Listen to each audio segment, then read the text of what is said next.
Hello, welcome. Mhm. Welcome, Sunny, to the channel. Thank you. Hope everyone's well. Yes, so before we begin, as always, I'm going to go ahead and clear the space with a meditation bowl, and then we can get started with today's topic, which is the full moon in Gemini. All right, let's begin.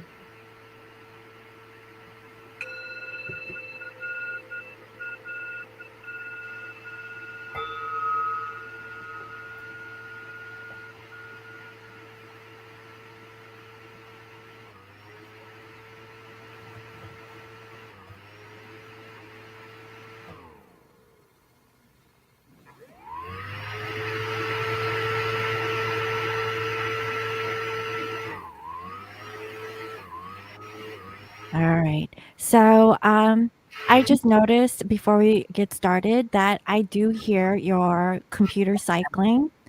Do you have any kind of disk inside, or is that just I going off? don't. It's a fan. Oh, okay. All right. Just It's wondering. annoying, isn't it? I need Well, to I mean, I need to get like a just a separate mic. I think it would because all I'm using is a laptop. I need to upgrade my technology. okay. Now it's on. Interesting. Yeah. Well, I have a bunch of crystals sitting on top of it. Maybe it's hot. No. Maybe I'll So, move those. well, it's up to you. I don't know if that's making it any better or worse. So, yeah, let's go ahead and get straight into it. So, tell us about what this full moon is all about. So over there on the West Coast, it should happen about 20 to 9 tomorrow night. And here on the East Coast, it's about 20 to midnight. And it is in Gemini, and it's a 17 degrees at in Gemini. So Gemini is a air sign, mutable, represented by the twins. Um, I think that it's a really good analogy to consider within ourselves that there's kind of like a, um, good guy, bad guy, like an angel on our shoulder and a devil on our shoulder. This can manifest in people, but in terms of a spiritual journey and how Gemini plays out on us, we might be indecisive. Gemini can be very changeable. It's been accused of being fickle. It's all about circulating information. It can be the trickster, the storyteller. And one of the interesting points about history today, December 17th, 1905, the Wright brothers launched their first air flight in Oh, off the interesting. coast of North Carolina, down around Mhm, Kill Devil Hills. mhm, And so, any kind of travel, whether it's sailing, or boats, or cars, or planes, is all under the rulership of Gemini, which is ruled by Mercury. And we have a full moon. So, I wanted to share with your viewers what I got from you that I love. It's this little bottle of holy water, the crystal, and I mhm, put distilled water in it, and it will go out under the full moon this weekend. And that'll energize that crystal because Gemini rules crystals and stones. mhm, So there's a lot of emphasis on, for me, when I was researching this full moon, about how stones and crystals can help us heal. The mhm, part of the body that Gemini represents is like this area, the collarbone, the shoulders, the arms, fingers, voice box, and the voice. So, for instance, throat chakra, we were just reading about turquoise and placed on the throat chakra, how it helps to protect and get rid of negativity. mhm. And so when we are looking at it a little closer, also going on is Venus and Pluto holding hands in the sign of Capricorn.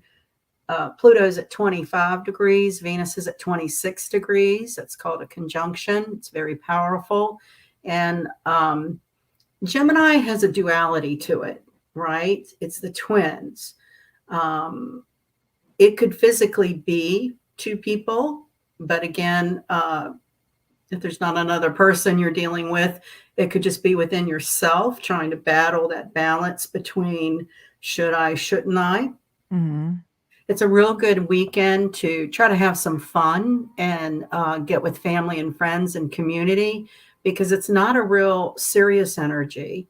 Um, I mean, it can be, but for a full moon, which makes people ultra sensitive anyway, and Mercury can trigger disputes and it's just a better time to use like for entertainment, take short trips. Um, but you may be battling something on each shoulder, Good versus evil. yeah, it really is. Um, Uh, I actually had two Gemini brothers. They were born mhm, 18 months apart, and it was a real kind of physical manifestation of Gemini twins. One was light haired and blue eyed, and one was dark haired with dark eyes. mhm, They were very different. One mhm. was pretty innocent and playful, and the other one was into heroin and drinking. So they were pretty opposite, even though they were Mhm, close in age. They really, to me, personified what I'm trying to explain about those two energies, dark and light, mhm, and that duality. And mhm, with Venus, Pluto holding hands during the same time, so Venus is love and money. You could be mhm, dealing with two lovers, two people physically, and Pluto will make a change happen. It will renovate. It will rejuvenate. It will rebirth.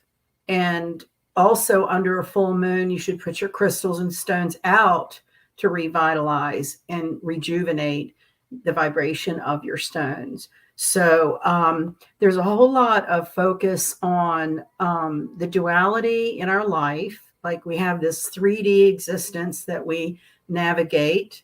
And then there's this spiritual, otherworldly type of plane that we also navigate.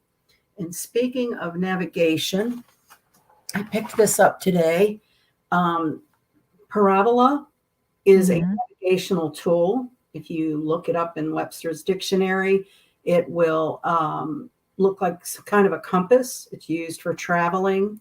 And this is a quarterly periodical that comes out. And each journal has a series of short articles that span all cultures, Buddhism, Christianity, um, and each one has a theme. And the theme of this one is the golden rule. mhm, So a whole lot of the full moon and the connection with Pluto Venus is the golden rule. Like you treat others the way you want to be treated. The mhm, duality of if possibly you're dealing, a lot of the twin flame situations happen to be three people involved.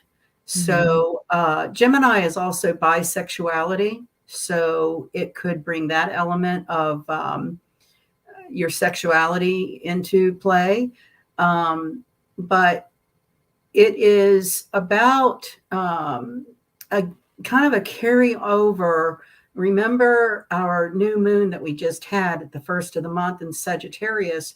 The theme was clarity on what you feel about true love, clarity mhm, about what your value systems are for relationship, and remembering there's no right or wrong, there's no judgment. It's just getting clear for you.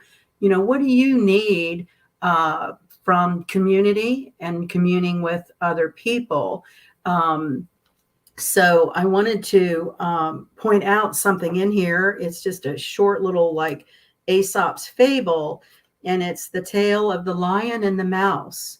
And so in the woods, a lion is sleeping, and a mouse is tiptoeing around him to get past him and awakens the lion. And the mouse pleads to him, please don't hurt me. I may be able to save your life one day. And of course, the lion was very humored by this little mouse saying, you could help me one day. And not long after that, the lion was stalking his prey and got hung up in a hunter's net. Gemini also represents huntsmen, people who like Mhm. to be out in the woods and hunt. And and sure enough, the little mouse heard the familiar roar of his friend and goes to where he's been trapped in these ropes and gnaws the rope and frees the lion. And so Mhm. then the lion's like, you laughed when I said I could repay you, but now you see that even a mouse can help a lion. So Mhm. that's a very good analogy for this energy that we're in, to not make judgments about who you think can help you, or try to be kind to everyone because you want to treat people the way you want to be treated. And Mhm. that can be really challenging. Yeah. It can be really challenging, especially we're at the end of the year where there's a lot of extra activity, and people get together who don't see each other the whole rest of the year. And there's often a good reason why, because there's tensions and, um, there's just tensions. It's crazy. It can be crazy. And so another a piece of literature, because Mercury Gemini is about books and Mhm. paper and reading and always wanting to learn something. And Geminis get very bored very quickly. I Mhm. used to call my brother, what's that saying, a jack of all trades, a master of none. I mean, he knew Yeah. something about everything. Very bad at follow through. That air Mhm. mutable energy. They're very intellectual, but have a hard time with it, keeping their attention to follow through on projects. And Mhm. so, one of the also one of the a sonnet, I guess you would say, of William Shakespeare from Romeo and Juliet was that sort of energy of a rub, like there was some rub to get together. And that's very much twin flame like. There's some rub, there's something, there's a disconnect, there's a duality, there is some kind of journey within yourself to understand the opposite of, if you're feminine, you're trying to understand your masculine part. If you're masculine, you're trying to understand your feminine part. And depending on how cooperative you want to be with that spiritual process, will manifest the actual events that you have in your 3D life. Mhm. Um, it could mean, again, those repetitive cycles that we're all trying to be aware of and grow from and do better from. So um, I'm trying to remember what we were talking about earlier that we wanted to bring in. It was something to do with not having so much focus on a specific person, Mhm. more of clarity on what will work for you in your life when it comes to a love relationship. And we were talking about how work is a big part of our lives, and Mhm. it takes a conscious effort to uh, free up time that's not work related. And Right. So I yeah, think how I put it was, when you look at yourself and you want, let's say the ultimate goal is you want a love partner. Are you really manifesting that partner? Are you really saving space so that that person can enter into your life? Work is really important to maintain a sense of stability, especially if you're sovereign. But if you really want to manifest someone, you have to have equal parts of having like space within your physical uh space, also in the mental space. If you don't have space for that particular person to enter into your life, then how are you manifesting? And also to release expectations and outcomes that it has to be your twin flame, because it could be someone different. It doesn't have to be the twin flame. If the twin flame enters, then hopefully that the twin is ready for a reunion, because sometimes twins aren't really ready. They come prematurely. There's still some healing work that they need to do. hence the reason for the runner chaser aspect in these connections. And so it's really, up to us individually to really balance out our masculine and feminine energy and not be all feminine or all masculine. We have to really balance our energies from within before we can actually manifest a true divine counterpart that is equivalent to how much we've actually put work into ourselves. Because if we're just all like feminine or all masculine, essentially at that point, it's a sense of, okay, now you're being codependent on another person to complete you when you should have completed that aspect within yourself first. And so I think that that's one of the issues with the twin flame connection is that people are constantly wanting their twin, wanting a certain outcome and things like that. And I'm pretty sure that everyone has personal reasons why they love their twin, but think about what did that person trigger in your journey for you to go into separation and what it is that you need to work on. Have you really worked on yourself? Are you good? And if you are you ready for a real relationship? Because if not, I believe that people manifest other individuals for a specific reason, and it's because 9 times out of 10 from what I've seen so far, it's because it's something that you can't do on your own. You're always manifesting someone who completes you in an aspect that, okay, you guys are very similar, but, there's still a missing component which the other person fulfills. But that's a codependency. So, Well, yeah. and also full moons usually bring closure, where new moons are times to begin new things. Full moons bring closure to things. Mhm. And one of the elements that I think frustrates a lot of us is that your person of focus may not want to participate in any kind of closure, and it's up to yourself to find the closure that you need. And Mhm. that's not always easy because you want closure. It's just like, if you lose someone unexpectedly, there's always that feeling of, but I wanted to talk to him one more time, or, there's that element in our human psyche that likes things to be sort of completed with a nice little bow, and that's not how real life is. And so we learn our tools to do that kind of work with or without someone's participation. And that could be for Gemini energy, things like um, writing, communicating, teaching, circulating information about your experience to help others. Mhm. Also, during this full moon, I've always talked a lot about when anything's at 0 degrees, it's an anaretic degree, and the North Node is at 0 degrees in Gemini, and it's making an opposition to the planet Mars. So Mhm.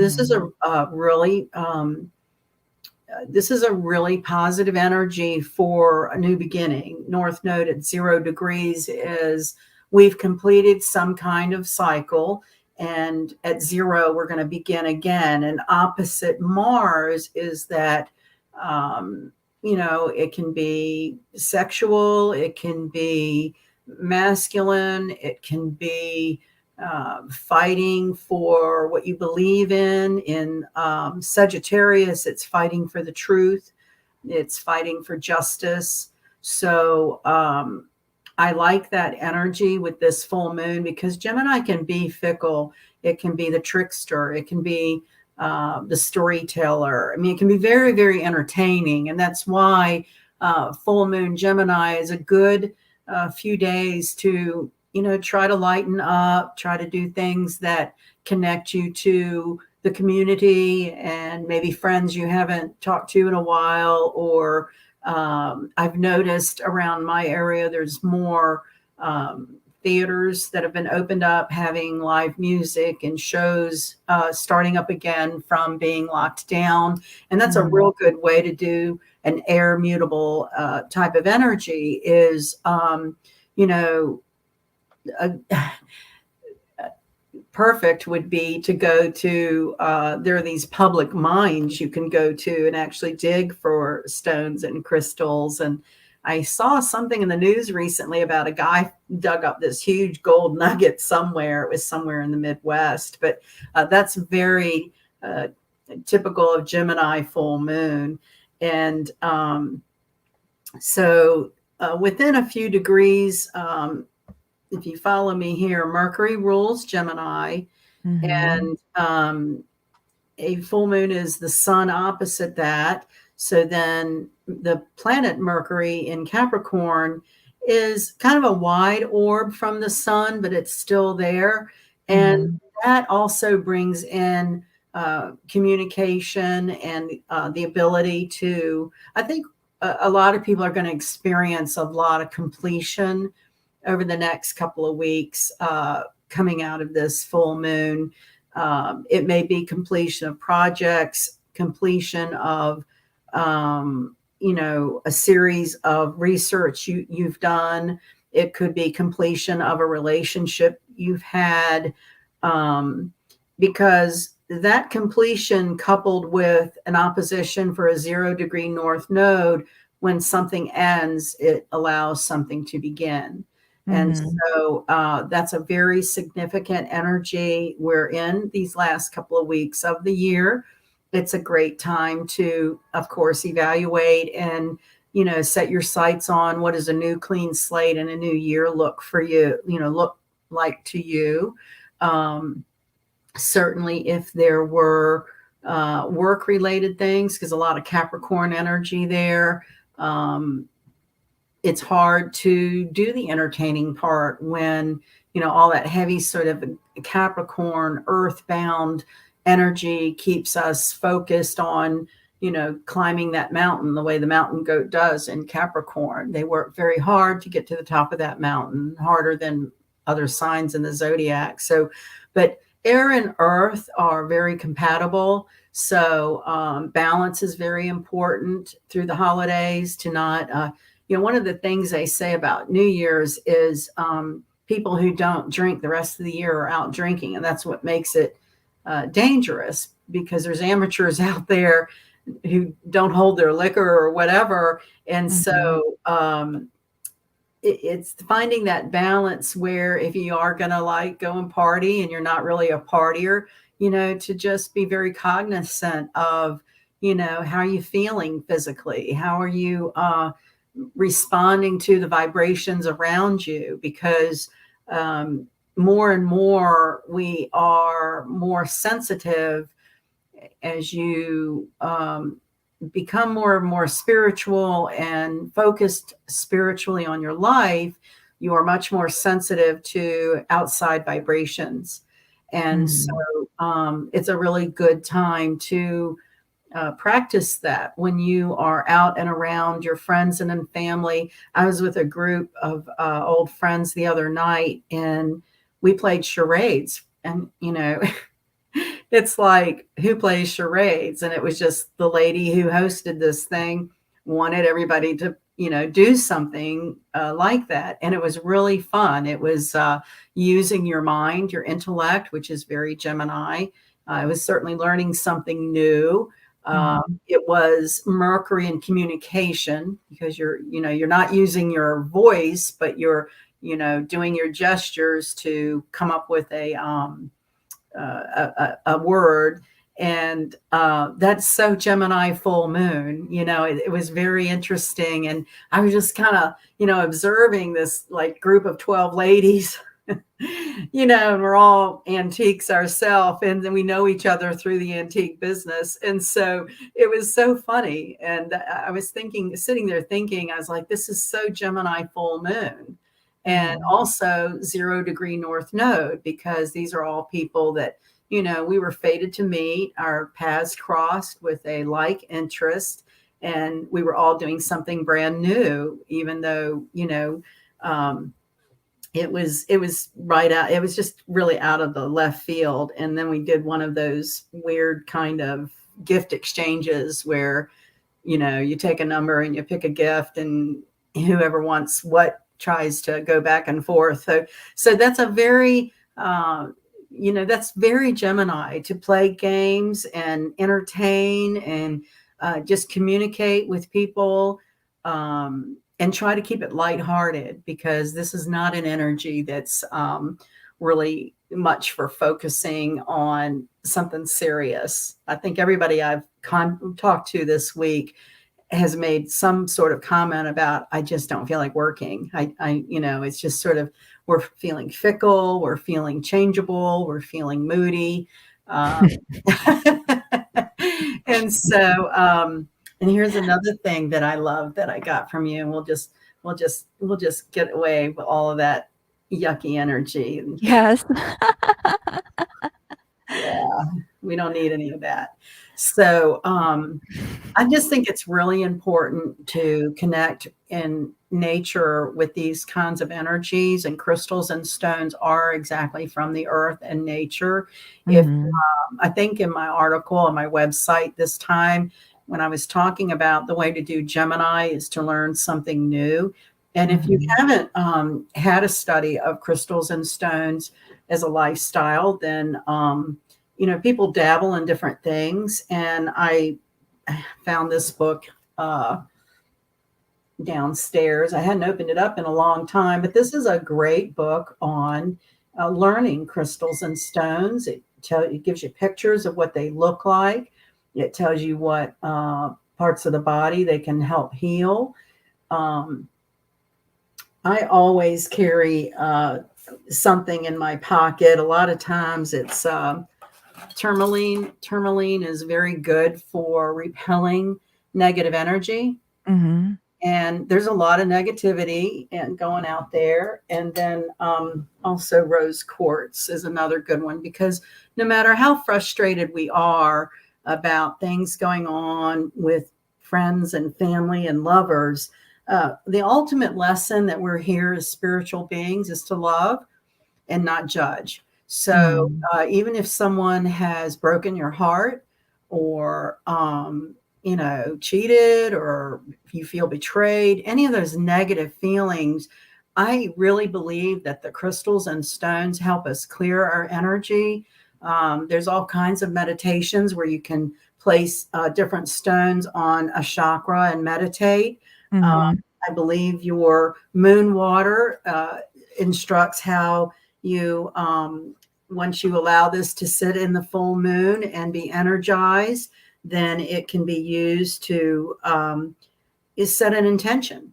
And Right. this would be And I don't wanna interject, but I also have, complete, like, these bath bombs, okay, which right. I've created, and inside these particular bath bombs, there's a puffy rose quartz, rose heart, quartz in each of these. So if you guys are interested, I have a handful left, and so Let, everything that I create is for the intention of clearing your aura, like you had mentioned, and so I just wanted to kind of, let me ask you about those. Is that yeah. one of those that you can put in like a dish in the floor of your shower, and hot water Well, you activate it? can, these do not foam. Okay, This time I didn't make them foamy. okay, Now you can put it, on the bottom of your shower and it will have right. like a little, effect, Yeah. but, I would actually, if you get one of these and you don't have a bathtub, I would drop it into a bucket of water as you're in the shower, and then pour the contents over your Oh, yeah. body Okay. after you've, like, rinsed out your body so that you could get, like, the good stuff out of this bath bomb, because everything in here is to help clear your aura, which was the whole intention, and plus it has moisturizer in here, so it's gonna make you feel, nice and smooth so you don't have to put lotion on afterwards. Right, right. Well, something else interesting about the times we're in, to try to divert a little bit. Mhm. So, planets and the relationships between them, especially outer planets, move real slow. And Mhm. Gemini, can be pretty impatient, want to get it done, get it done, get it done.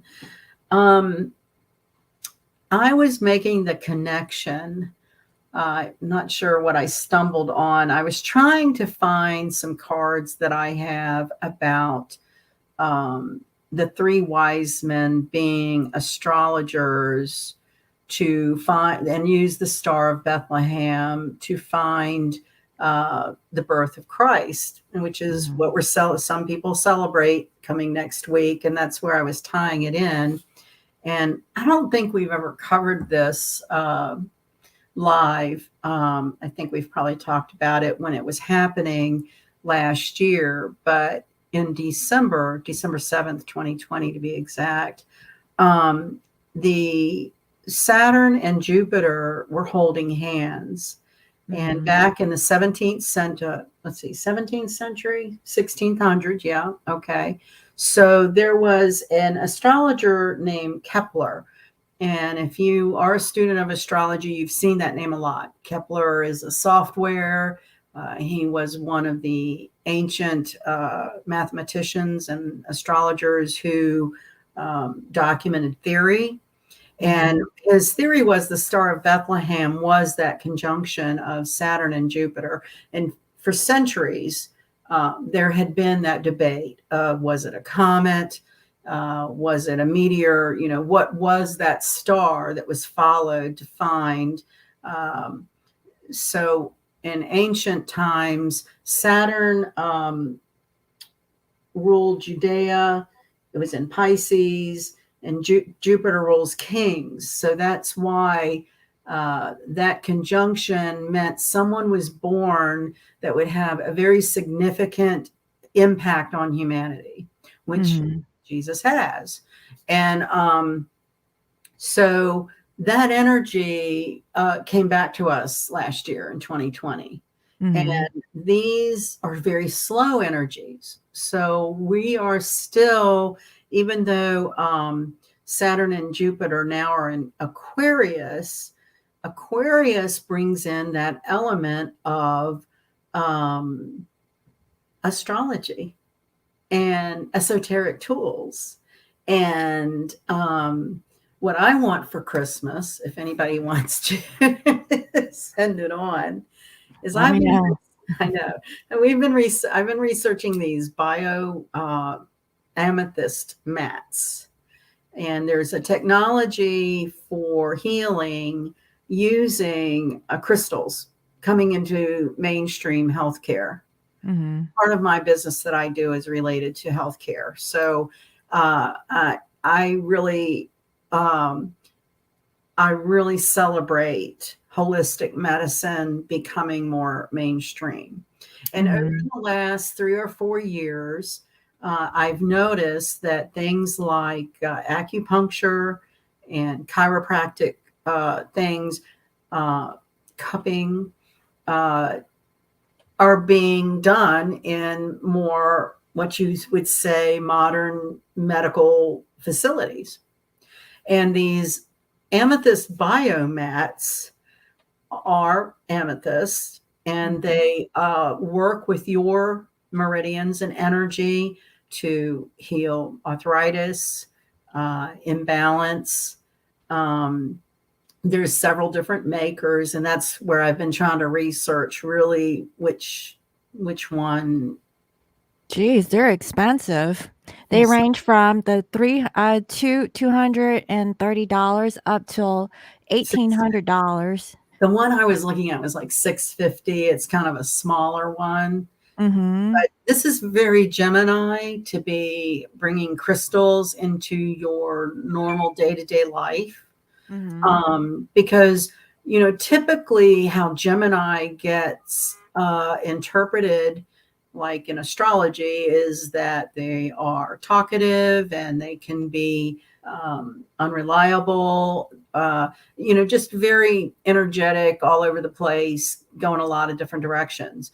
So I wanted to try to bring in what the spiritual healing element of Gemini represents.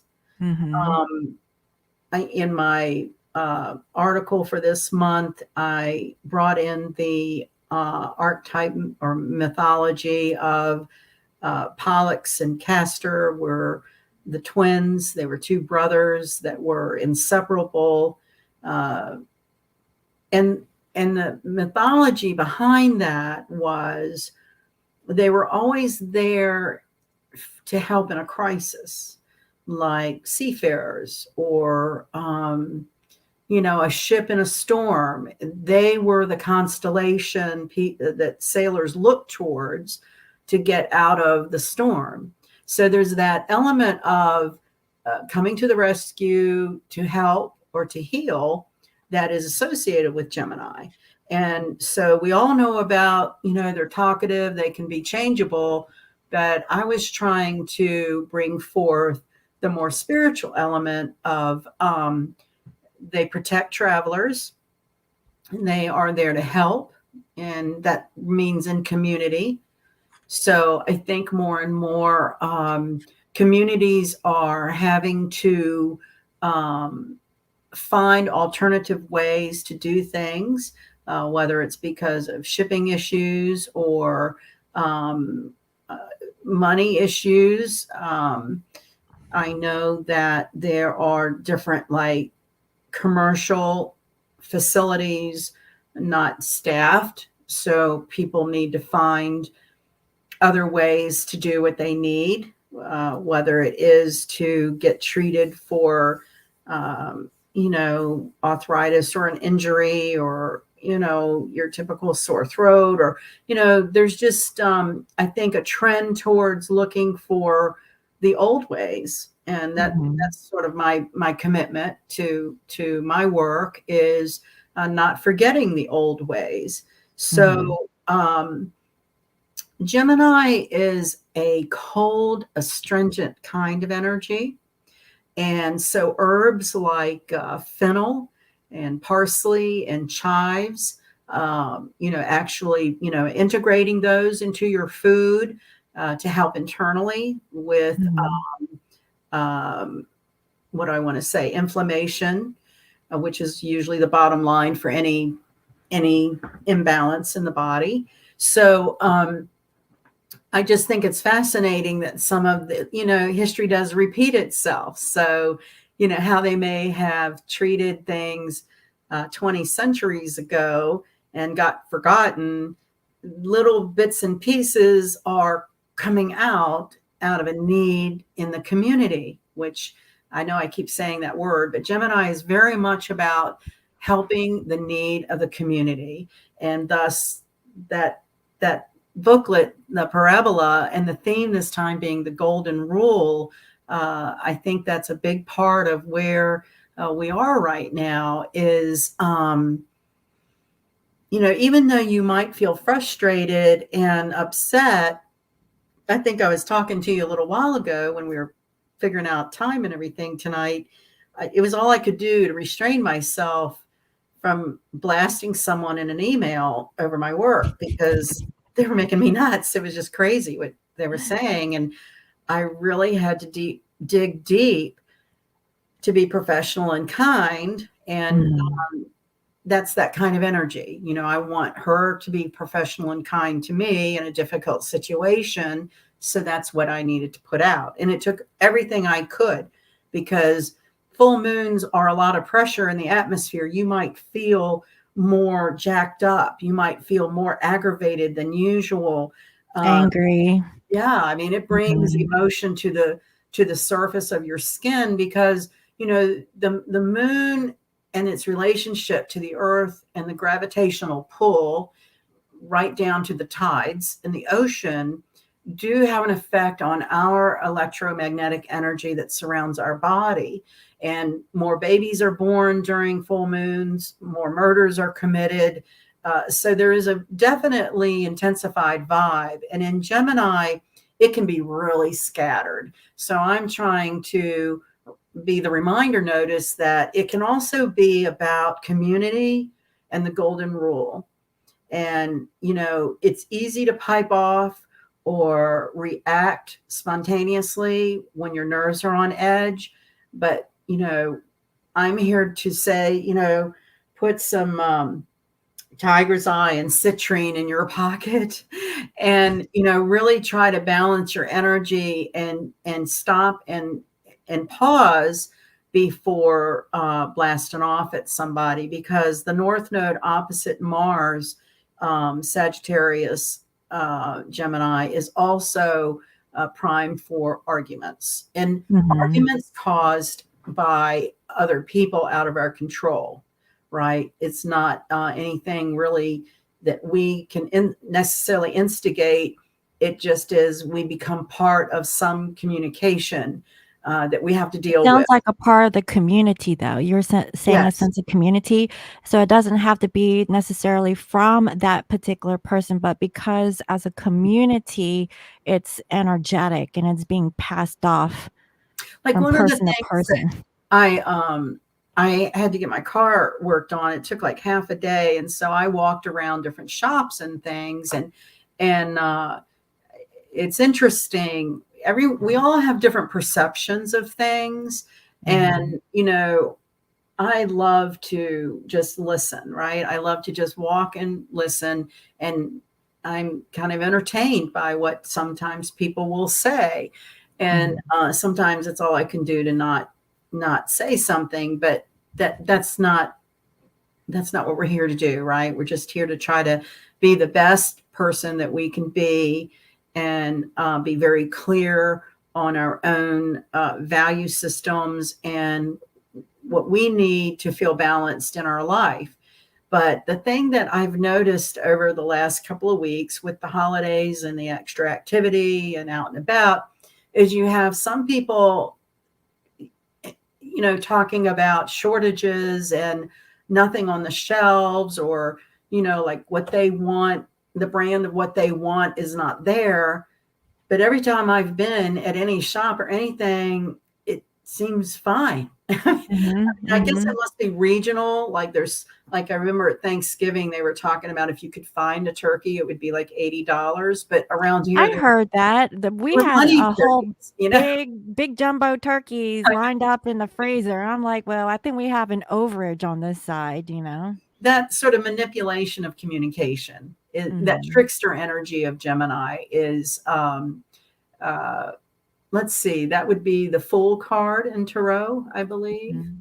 And so just being a little more methodical at grounding, like that's it's an airy energy, full moon, opposition between North Node and Mars, conjunction between Venus and Pluto. When you combine all of that, it's prime for big blowups, big miscommunications. The situation I was dealing with my work a little while ago could have really gone badly, if people wanted it to. I mean, everybody's nerves were on end and everybody had a different opinion. It's the same thing with astrologers. You can put 10 of us in a room and show us a chart. We're all going to interpret it differently. That kind of energy, right? And so being mindful of, at the car shop today, there was a woman sitting with me talking about something, and she said something that I say a lot, and that's no judgment. Like what that is for you and what it is for another person. We need to learn how to allow everyone to have how to express what they need without their judgment. opinions. Yeah. And so it's a very volatile kind of time. The full moon itself, the conjunction between Pluto and Venus, when we get back to wanting that closure, because Pluto is death and the end of things for it to rebirth. It's the life, death, life cycle in all things. And so, and I'm sorry if I'm repeating myself, but it's coming up to repeat. So I think it must be very important. And that is deciding that you don't have to have physical communication with somebody to have closure. You might just be spirit, or the universe may be just setting you up to figure that out on your own. Like, from the beginning, the twins within yourself, the devil and the angel, do I want to be nice, or do I, not want to be nice. And so Mhm. that's what we're going through right now and will be. We're still feeling the energies of the Sagittarius new moon from a couple of weeks ago. That doesn't go away. So when you add all of this up, it's very swelling, like a big swell in the ocean. And you know how swells go. Sometimes they go and they ebb and go away, and Mhm. sometimes they go and go and go and go and go and crash.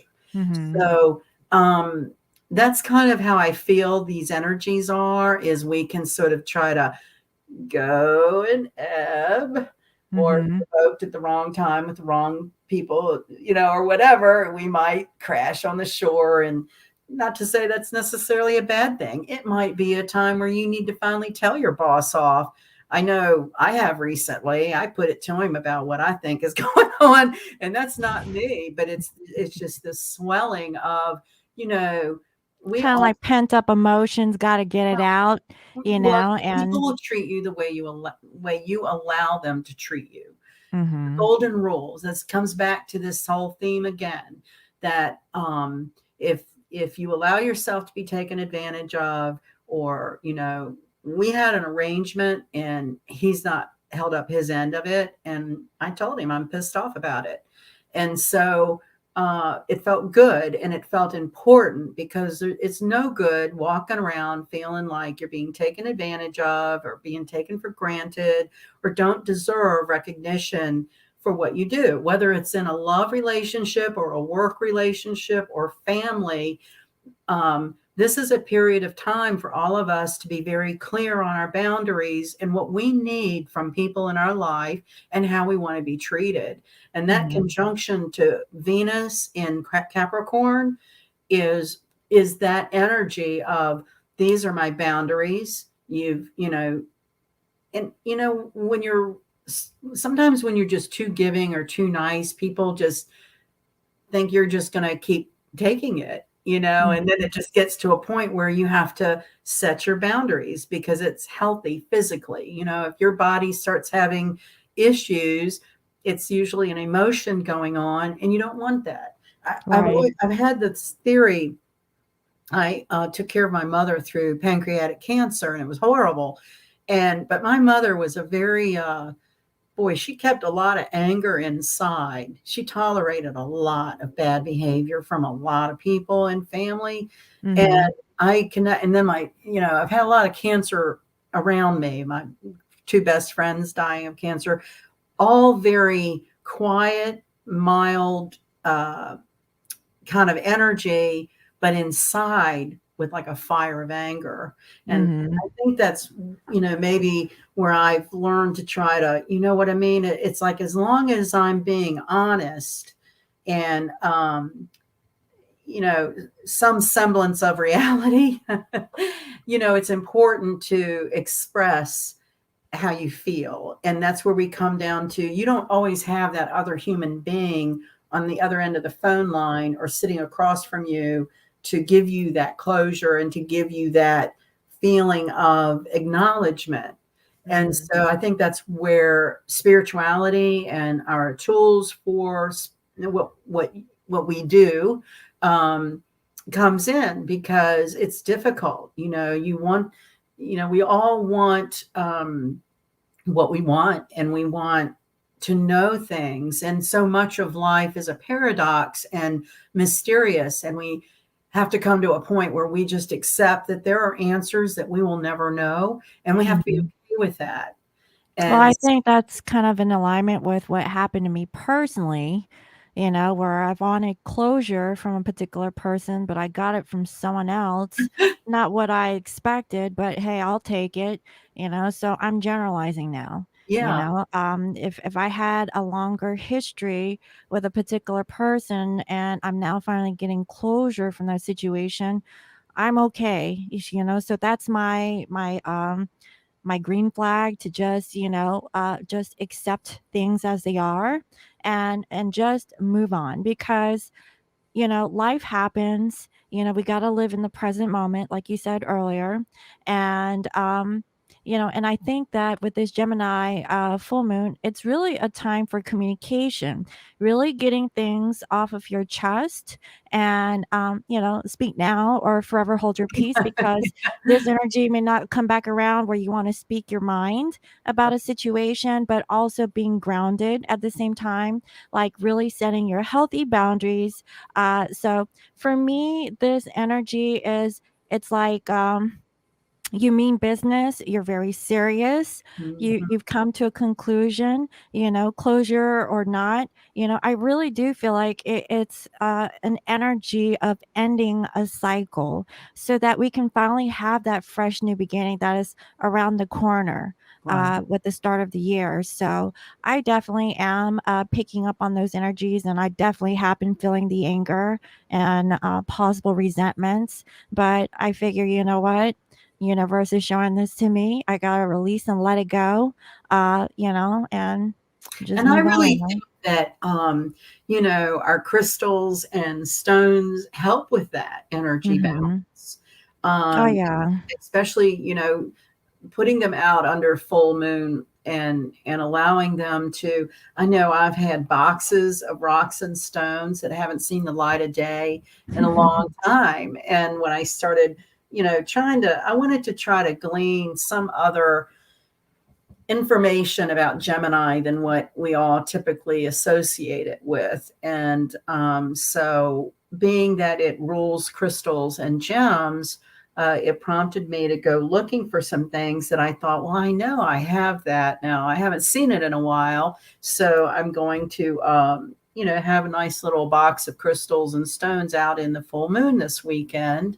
And I think they really do help with energy. Now, Mhm. I'm going to say this because maybe some real grounded earth type energy might not believe that in their soul. It might be something trendy or, popular. I noticed in one of the shops today, there were bracelets that were aquamarine, and they would have little spiritual, this is what it's good for. This is a chain store. This was no kind of unique shop at all. It's just a chain Mhm. out there everywhere store. And that's another indication of these ancient modalities coming more into the common marketplace and community. And that Mhm. is a role for Gemini to educate and bring information about what some of these things that we've forgotten or overlooked can do for us. So that was, kind of a focus in this moon's column for me was, if you haven't learned a lot about crystals and stones, this is the perfect time to do that. And Mhm. I still go back to, I know it's excruciating, but these really slow moving planets like Pluto and Saturn that have had pretty major um, connections over the last year, 2 years, and we still probably have another year of the seriousness of Saturn and Jupiter. So this is when kings are born and kings die.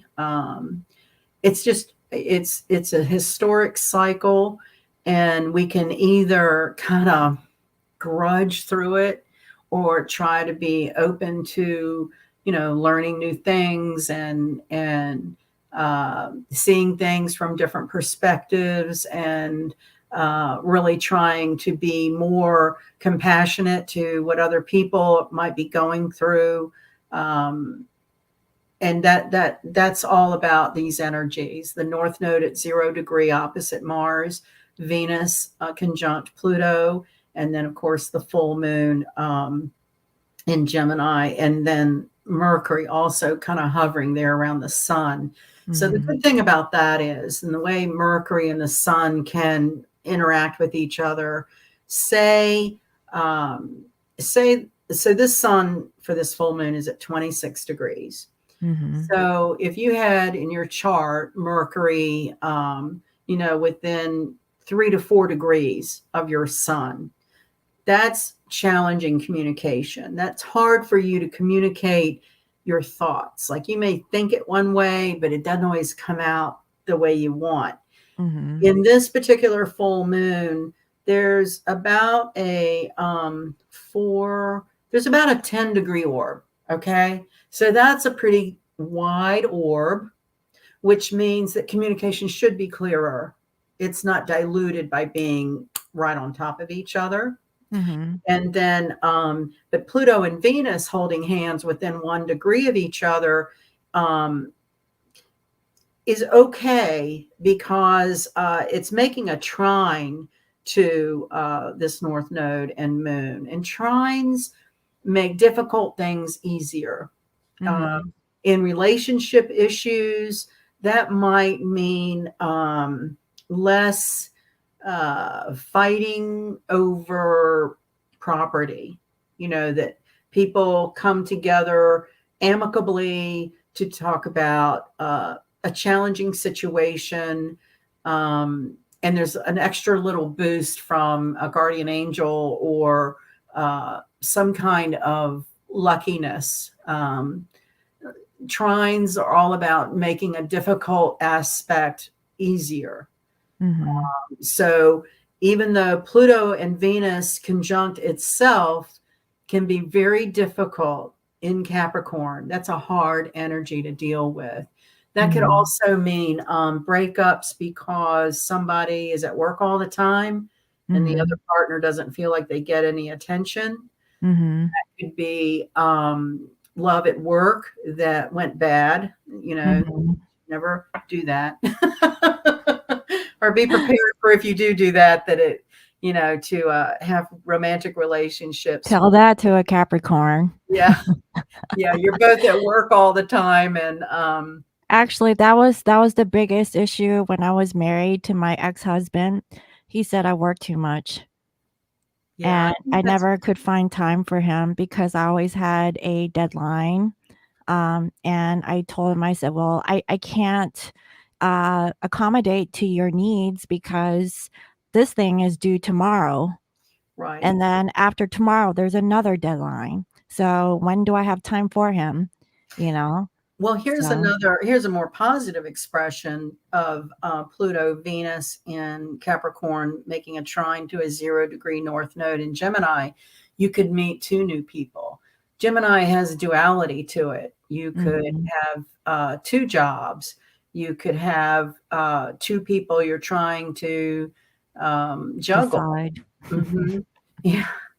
And so there's always twos going on with Gemini. And with it, with the North Node trining Jupiter and Venus, as far as relationships go, that's dealing with more than one person. Mhm, And, or it could be, like you're out on a dating site and you're dating, it's not necessarily a bad thing where, there's too many people in a relationship, but you're out there, meeting new people because 0-degree North Node are fated encounters. It's mhm, 0 degrees. That's, new. And this could also be a new hobby or body of education you want to pursue. mhm, Um, so yeah, that's good stuff, where the full moon in Gemini and the opposition to Mars are kind of hard. mhm, The trine to actually between also Uranus and Mercury. So a trine from Uranus to Mercury is a sudden communication or unexpected communication. I feel like I've said that the last few moon cycles, but that's what Uranus does. Is it mhm, also brings in that element, and this is so weird that I'm saying this now that I think about it. At the car garage where I was today, they have new software, and Uranus mhm, is all about, new software, new ways of doing something. And it was just kind of, funny to see, this week, somebody talking about, well, we got this new software and I'm not sure how it works. And, I'm sitting there going, oh, that's so Uranus trine Mercury. So I kept it to myself, but that's what I mean about how these energies do have real, things they do in our life. And Mhm. so let me see what else I can conjure up here with my notes. Um, I don't know why I started going back to like really ancient times and like the beginning of how astrology was viewed as either an art or a science, and the development through the years of 20 centuries ago, actually. Um, I think it was the Jupiter conjunct Saturn yeah, and yeah. going back towards the beginning with So, Jesus Christ. so one of Yeah. the stories that I came across was Tiberius Caesar would test.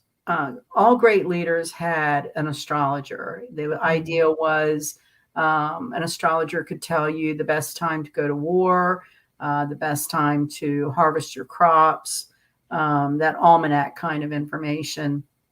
The story was that Tiberius Caesar would test the astrologers. Um, and if they failed the test, I guess if they psychically did not get the answer right, then they were thrown off of a cliff. I was like, off with their head. Yeah. And so that reminds me of another. I think I was trying to get into the validity of how astrology has developed over 20 centuries. And Mhm. so this astrologer, and I'm going to wreck his name, but it's something like Trasalis. Mhm. So he is the next one for Caesar to, interview or test to see if he's going to be Caesar's astrologer. And the astrologer goes, I foresee an unexpected death in my future. I'm just not sure how. And he was hired. Caesar used him for his astrologer. So Mhm. you brought up royalty, where so Henry VIII's daughter, Mary, Bloody Mary, was a very vicious queen, and she put her sister Elizabeth in jail, who was scheduled to hang. And Mhm. Elizabeth had an astrologer come to do her chart to, tell her what was in her future, and he told her, you're going to be queen, but she was in jail scheduled to be hung, or I can't remember how her sister was going to try to kill her. But anyway, so Queen Mary gets some sort of mysterious illness and dies, and thus Elizabeth became queen. So I think I was just trying to reflect. I'll tell you exactly where it comes from now that my mind is getting a little clear. Gemini energy is about information. Okay. And I don't know if anybody else has been doing this lately, but I'm like cleaning out paper. I've just been cleaning out files, cleaning out paper, and I came across all this really old research I did a long time ago. And Mhm. um, one of the things that in my area where I live has always been about astrology is bonk or frowned upon because of how it was referred to in the Bible. And of course, a long, long time ago, I did a workshop about how much astrology is in the Bible and trying to find that sort of, I guess, validation of its presence in our history, whether you consider it art or a science. I mean, that's all been sort of debated, and I don't really care what side you come down on. I look at it as a language, but these were examples of history and how an astrologer was able to say what was going to happen to the kings and the queens and the royalty, the leaderships of different countries. And Mhm. so that's why I'm kind of observing if we're under the energy that we were under 20 centuries ago, about kings and countries. it's kind of interesting to see on an international scale how we are changing and how we are living. It's very interesting to me to see cycles of history. And of course, all my life, I've tried to fight for the validity of astrology. Like, even if you don't believe it, at least keep enough in mind that it has some validity. Mhm. And so that's what I had come across, were all these different examples of times in history where a chart had foretold of some ruler's future or of their kingdom. And here we are, with all these different countries sort of getting turned over and prime ministers resigning, and Queen Elizabeth has not been seen, and supposedly in a hospital somewhere. So I mean, a lot of change. Yeah. Yeah, So that's anyway, new. yeah. So and back then it was in Pisces, which is that whole spiritual other element, other dimension kind of energy. So there are history books that speak to Jesus being from another world, and that was his power to heal, and he brought Lazarus back to life, and all of the different mythologies and tales. And one of the things that I guess, and as an astrologer coming up in my region, was the Dead Sea Scrolls, were books never added to the Bible that did talk to reincarnation and the validity of the stars and our connection to the constellations. So with Gemini and those brothers, Pollux and Castor, I believe it was Pollux was Zeus's son. He was immortal. Castor was not, and he was fatally injured. And his brother goes to his father, the immortal, to say, I want to share my immortality with my brother. I mean, they were inseparable. They did not want to separate. And that is how Zeus created the constellation of Gemini. So that archetype of together in the community to help when things need to be helped, the storyteller, those are all the energies we're in. I feel like, making history, maybe repeating, you want to talk about relationships. We repeat those same patterns, maybe with a different face. So, we're all trying to recognize our patterns and healing. Gemini brings in the crystals and the stones for consideration to heal. And I just feel like it's all very, very interconnected to the times we're in, bringing people into a more spiritual type of lifestyle, because all the bells and whistles and sort of ego driven kinds of superficiality that society has existed on for decades. I go back to thinking of like let's see, let me think here. Pluto and Leo generation is when so that would have been back like 40s, 50s, part of the 60s. That would have been Hollywood and grandiose, and things being very over the top and wasteful even.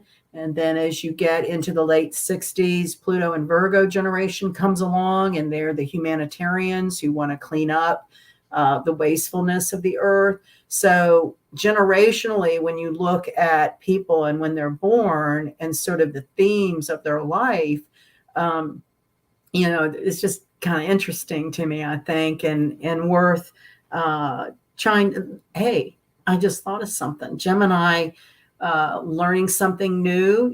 If you haven't looked into learning astrology, then certainly maybe consider it. I hope that I inspire people to look at it closer. That is certainly part of my role in my life. And Well, I just want to interject here. Do you want to start teaching? You want to well, I do tell like you, a I've taught a lot, and it's just making that transition from a classroom with people live in front of you to the That's okay. electronic We highway. can go live. I'll help you. Just let me know if if that's something Sure, you want to pursue in 2022. certainly. I I personally would like to learn a little bit about astrology. But Do you uh, remember me telling you that I had an old chart that showed like the body in the chart? So can yes, you see yes. that? See how his head is at Aries, his throat is Uh-huh. at Taurus, his shoulders are at Gemini. Oh yeah. Mm-hmm. Okay. This is really old. I mean, when I taught, it was like handwritten stuff, the photocopy machine. There was no Mm-hmm. internet, or I even have old transparencies. Oh, well, all right, class. I know, I Let's know, break out the projector or whatever you I want to call know. that. I actually have one up in this closet over here. Oh, Yes, do you? I do. I'm like, what do I do with that? Will they ever need it again? I was thinking about that recently because I was digging out, I was looking for something. I know what I was looking for. I used to do a workshop called Astrological Shopping, and Mm-hmm. it was about where did I put that? It was about what different astrological signs like when you're talking about holidays, and you want to get your person or people something they'd like, and it was just kind of a fun thing. And Mm-hmm. so that's what started me looking, and I start finding all this old information and handouts, and I used to make these stupid looking flyers. I mean, it was just so, when you look at it now, it's so antiquated. But Mm-hmm. yes, if you and your viewers have an interest and want to learn, I certainly can teach, and I've taught it a lot. It's just needing the help with the transition to something, you know, this Well, way. I can help you with that. Yeah, Yeah. I love that. I love that. You know my chart. I'm really good with communication or electronics, so Yes, yes. Well, and that's another thing I was running into, and I should have probably kept it out. Maybe I'll pull it out for you, but I swear it's this really old leather binder. I think my father used it in the 50s for his work, Mhm. and I when he retired or whatever, I thought this is too, heavy and good to throw away. So I started keeping astrology charts and things. And that's how we always, not always, but that was a big part of classes, was taking a chart Mhm. and reading it. And I ran into these charts of like, I'm particularly interested in medical correspondences. That has always been kind of my little niche. And Mhm. I would take a chart of someone who has diabetes, and we would uh, look at the progression of their situation. Or we might take a movie star or someone in high profile that you could watch on TV and then see their chart, Mhm. because that's really how you learn, is by reading charts. And of Mhm. course, there's the basics we go through with house and rulerships, but then you want to be able to move it around and have those Mhm. aspects. And I found all of that old stuff, so it was kind of cool. And yes, we'll do that. We'll make that um, one of our 2022 goals and Okay. projects, because I I really do believe that part of my role, because I've been in it for so long, and there's been so many different bad raps about it, that well, like the ladies the other night, they're all older than me. We're all connected through antique shops. We all have had antique shops. Mhm. And it's like they have a hard time believing that they like me, like I'm a nice person, but I'm an astrologer. And that's a Mhm. disconnect for them, because they were brought up that it's bad, and and the Bible says it's bad. You know what I mean? They're programmed from their background, and it's so funny kind of to see them. I was giving my cards out for my website, and they were like, what is this? And I was like, well, it's ancient healing modems. I'm trying to, you know, I think I've said it before, and I apologize if I'm repeating it to anyone, but my inspiration a long time ago was an old astrologer and herbalist named Nicholas Culpeper. He's Mm. from the 14th century Bath, England, and how medicine was practiced back then is he would do the chart and progress it to how it connected to the current placements. That's how we read futuristic things, is you take the natal chart and what's going on in the heavens right now. And then Mm. he was an herbalist, and so he would connect what herbs you should integrate in your diet to help with symptoms. Now, people didn't live very long back then, but that is the premise of my interest, is Well, that I think that that's a part of where the society is going towards, anyways, is holistic medicine, being all natural, growing your own fruits and vegetables, yes, getting back into nature, grounding to Mother Earth, like you say, connecting with recognizing crystals. the manipulation of the food chain over the Hmm. decades has created the inflammation and dis-ease. Hmm. So maybe, hundreds of years ago, they didn't live very long because of things were not sanitary necessarily. But nowadays, you can live a long time with artificial, I wanted to say narcotics, but I guess prescriptions. But all the side effects, I'm not so sure the quality of your life is great. Hmm. And being a caregiver for a long time, I've been through a lot of that with people taking medicine and feeling bad from the medicine. Um, there's a meme or something about, why do you want to live real carefully and end up dead with a perfect body? I mean, why wouldn't you just want to, like, balls to the wall, go for all the gusto you can in your life and slam into the wall and you're gone?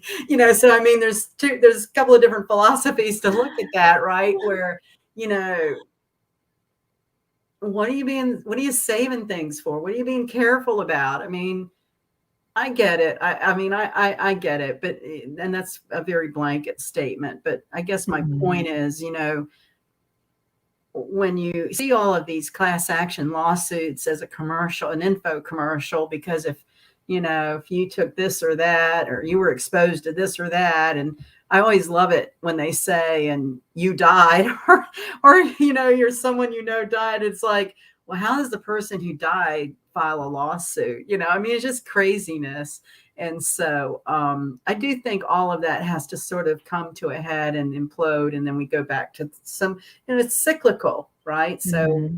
talking about society going back to more holistic kinds of ideas for health. Yeah, it's cyclical. So my inspiration is to try to keep alive some of those really old historic ways.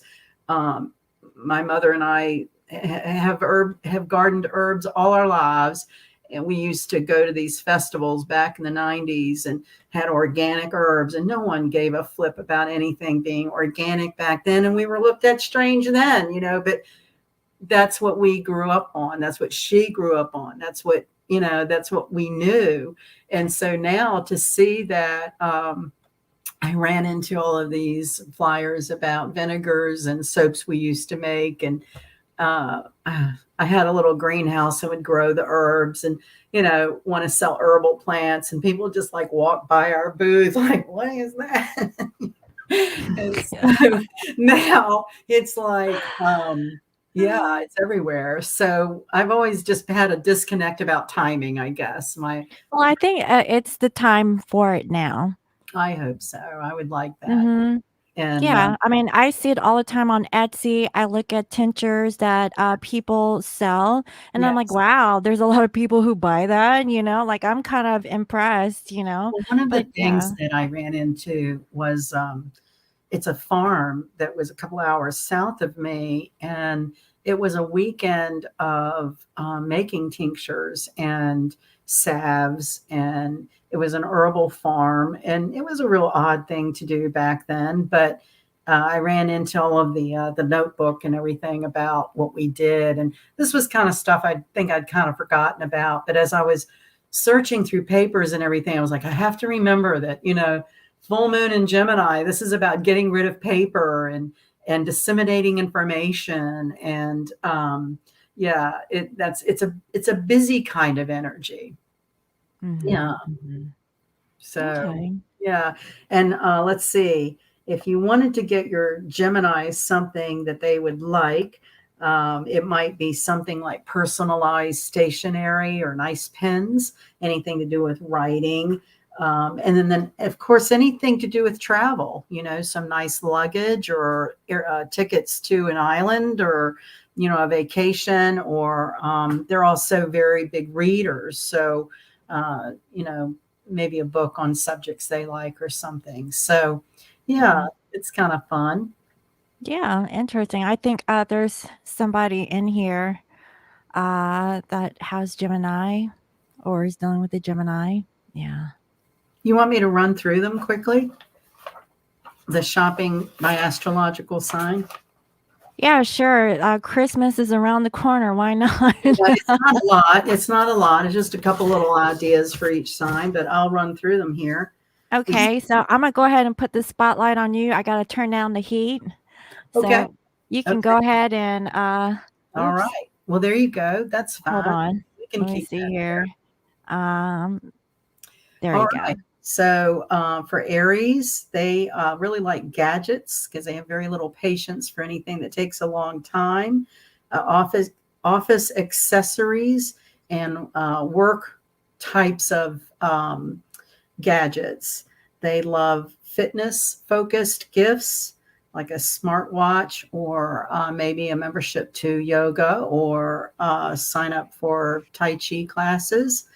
Then Taurus loves flowers. It's ruled by Venus. So anything that is art related, house plants, even like if it's like consulting with a landscaper to get something done, or um, something to do with visiting a botanical garden, those kinds of things for Taurus. They also like high end, luxurious items like perfume or a day at the spa. Geminis, we've gone over the love for pen and paper and personalized stationery, or one of those nice fountain pens, any tickets to travel somewhere, or some kind of good book, or a good book inside an overnight bag would be a perfect Gemini gift. Cancers is the home and where the heart is. So ruled by the moon, it would be something like they love the kitchen. So any kind of new gadget in the kitchen, or pans, or I think the hottest thing, it was kind of funny to see what I had written 20 years ago that don't apply to like new technology now. So sort of upgrading to like, what is the thing everybody likes now is the Instapot or the air fry, that kind of Oh yeah. stuff. Mm-hmm. They also are very sentimental. So things that are like family photos in an album would be very meaningful to a Cancer. Anything really home related is Cancerian. Let me interject there real quick. I was dating a Cancer back in my youth, and I gifted him a toaster oven. And get this, he laughed at me and he says, "Go ahead and take this back." I was like, Really? "You asshole." Like, yeah. Do you know my ex-husband was a triple Cancer? His sun, moon, and rising was in Cancer. My Uh-huh. Venus and moon are in Cancer. And I guess it was karma. We had to do the marriage and the divorce and everything. But that intensity of Cancer is the complainer. They complain, they whine a lot. Yeah, they do. Yeah. And Yeah.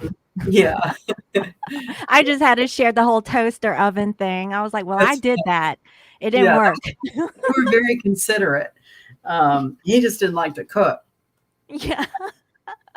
So Leo, I have 5 planets in Leo, and I can tell you, Leos love anything you give them. We're just appreciative that you would even think of us or be remembered. When I think about past Christmases in my family, my mother used to send my brothers off to get me the latest, greatest cosmetic gift. Every cosmetic line has some Christmas promotion, and that was what my brothers always gave me, and I loved it. any kind of cosmetic or perfume is wonderful. So then Virgo is ruled by the Mercury, and an earth sign that likes crossword books or Sudoku, maybe any gift that was natural, like maybe clothes made out of hemp, or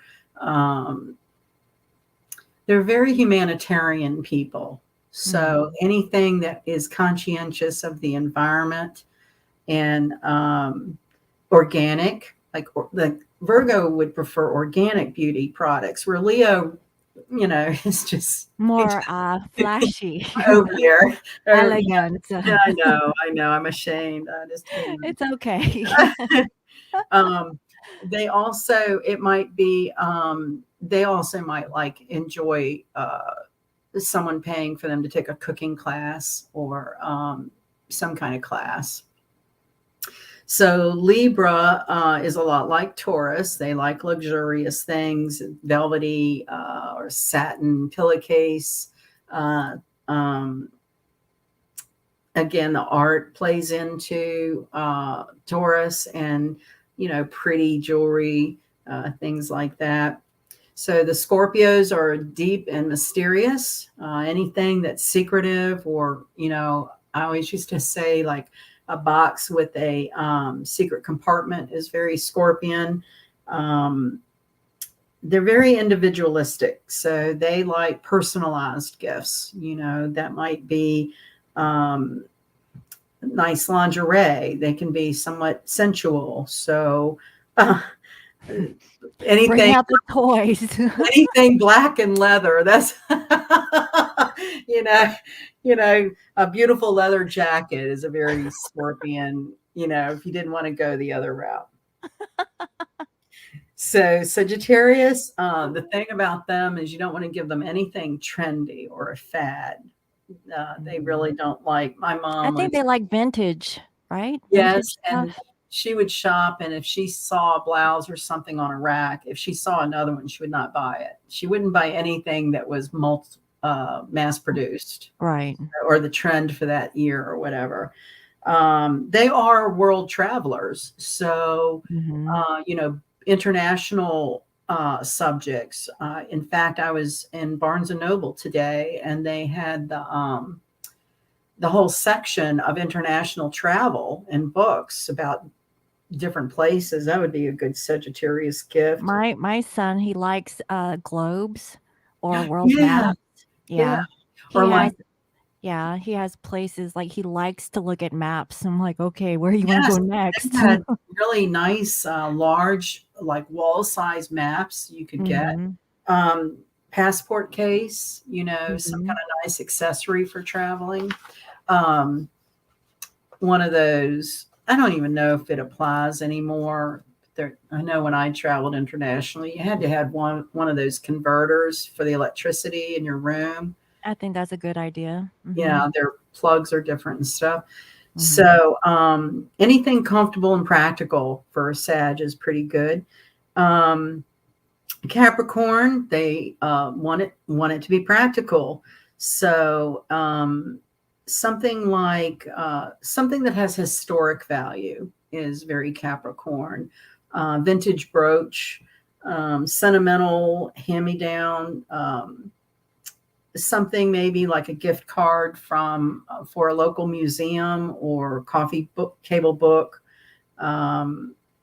They also have a penchant for the artist and wanting art near them too. And so what would you like for Christmas as a Capricorn? I like handmade stuff. Okay. To me, that's something sentimental and made from the heart. Right. And it's made from, with me in mind. So yeah, I want something made by you. Yes. Very cool. So Aquarius is the, Uranus futuristic kinds of, the rebel and UFOs, and they love technology. So any of the electronics and gadgets, there's a thing you can do where you name a star after a person, like the gift is a certificate where you've paid money and they get this constellation or star named after them. Um, Mhm. I found a thing a couple of years ago. I gave it to a friend of mine kind of as a joke, and it was strictly a silly promotion, but you get this official paperwork and everything. It looks like you bought 1 acre on Mars. Have you seen that? Yeah, I saw that there was a thing where you could buy Scottish land or something, a castle, I think. You Oh, could own a castle, and it oh. was something on Facebook that I saw years ago. I don't Well, know if this they was still do actually it. like you could buy land on a planet like Mars or the moon. Yeah. It's like a 1 acre and it has like, X2P949 is your lot. With a number, yeah. I think it was 14.95, but it was a great laugh. And, it looked very official and everything. And we all got a Okay. good laugh out of that. So lastly would be Pisces, and so they have a lot of imagination, and they anything that's about self care is important to Pisces. I rules the feet, so maybe some kind of luxurious.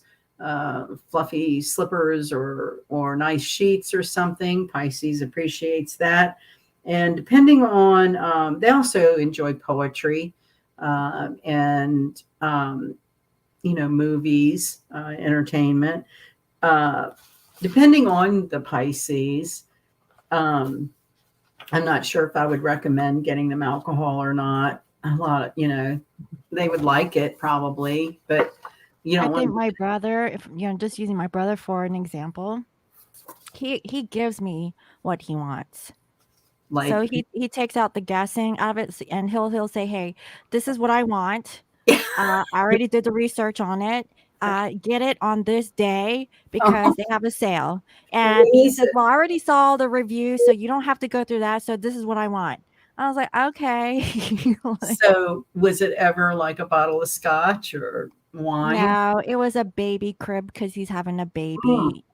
It wasn't a crib, it's like a changing station, and it's like a drawer all in one, like one of those things.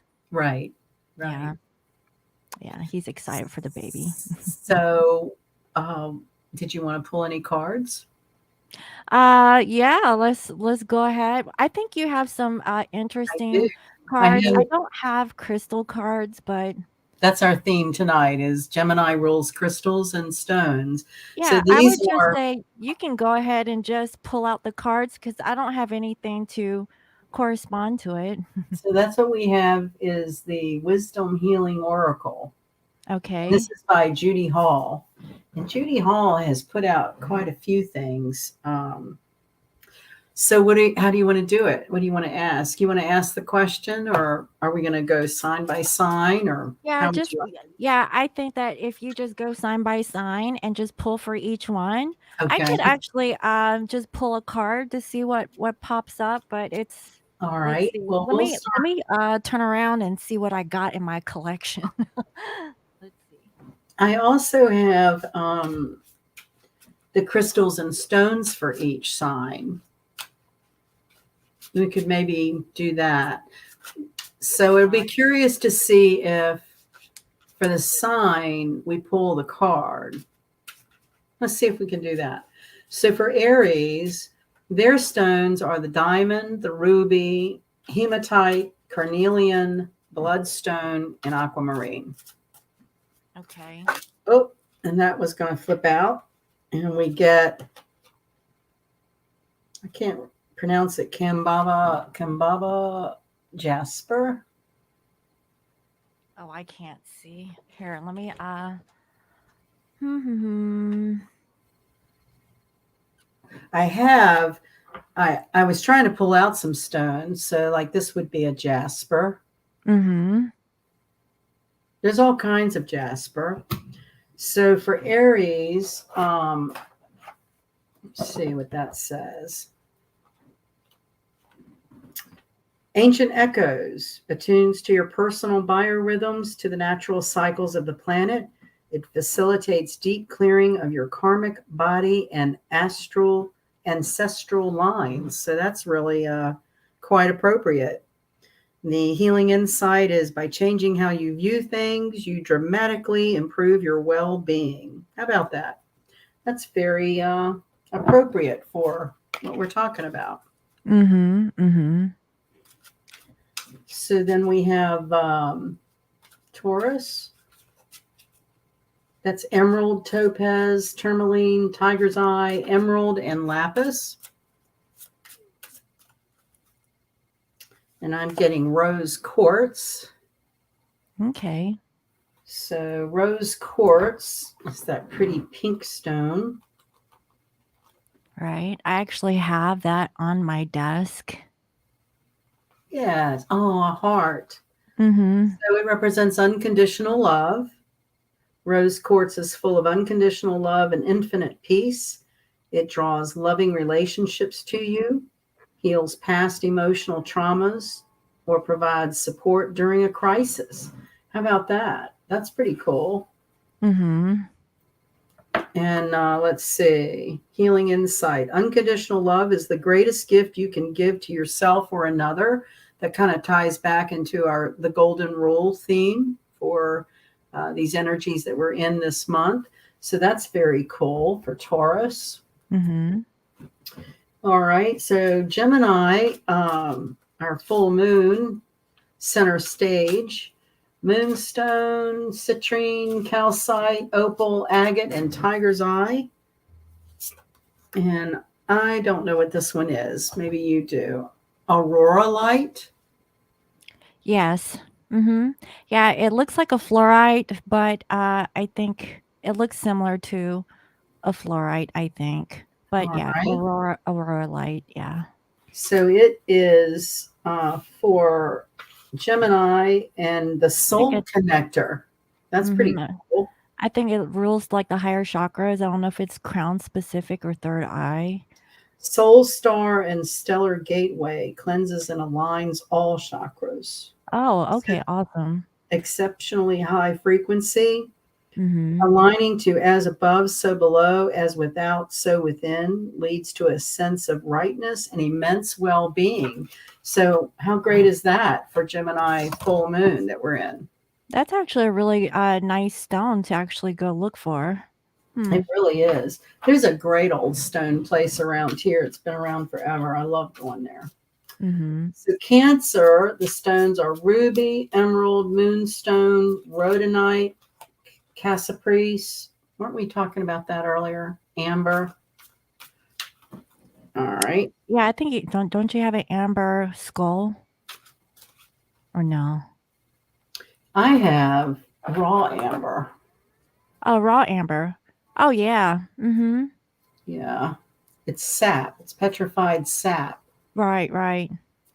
I have a lot of amber. I was fascinated by if you find like a fossil or an insect wing in it, it's worth a lot of money, but I've never had the luck of Oh, finding really? yeah, Russian amber. And yeah.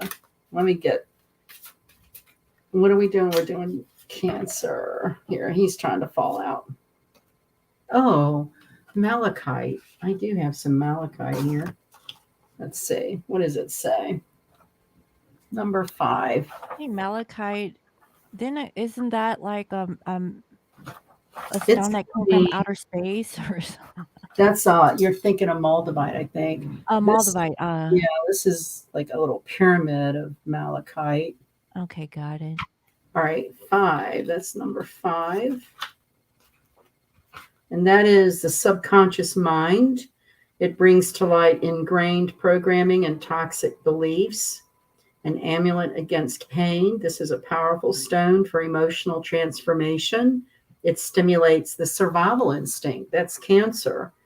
And the healing insight is detoxifying your mind, body, and emotions and recognizing deep psychosomatic causes of dis-ease are a path to well-being.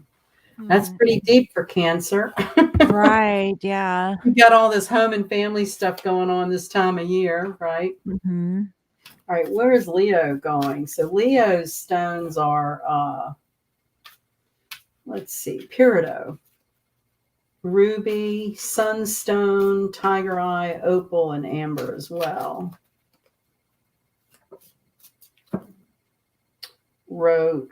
Rhodochrosite, which is pink.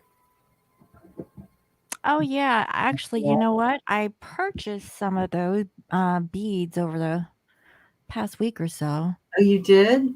Yeah, to make jewelry with, but I haven't made it yet. But It's yeah, I really remember that pretty. name. Mm-hmm. So it's the heart reviver. Leo does rule the heart, teaches the Oh, heart to assimilate painful feelings without shutting down, dissolving denial, and identifying ongoing detrimental patterns. It offers compassionate love and forgiveness. You face the truth with loving awareness. And the healing insight is releasing resentment from your heart creates well being. So you that's a know what? I think that was actually kind of synchronous that I picked that up. it's kind of cool, isn't it? Uh-huh. Yeah. Yeah, it's definitely a stone to have around. So I have a skull. For Virgo, it's lapis, carnelian, opal, peridot, sapphire, and moonstone. Mm-hmm. And you and I were talking about the legend of the crystal skulls a little while ago. Right. This is a Mm-hmm. lapis skull.